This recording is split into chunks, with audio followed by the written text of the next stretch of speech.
আমি আৰম্ভ কৰিছোঁ গোলাঘাটৰ পৰা আৰম্ভ হ'ব মাৰ্ঘেৰিটাতো খালী মাটি থকা কাৰণে বহুত লোক আহিছে আমাৰ খবৰ আছে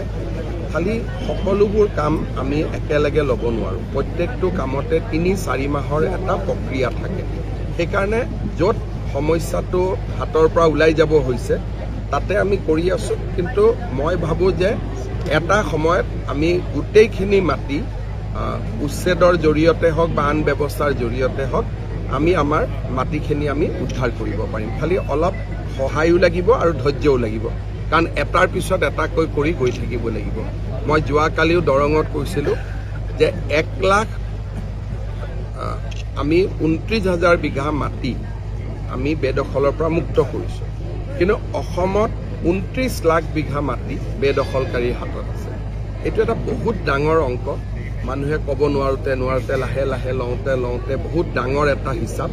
লাহে লাহে আমি কৰি গৈ থাকিব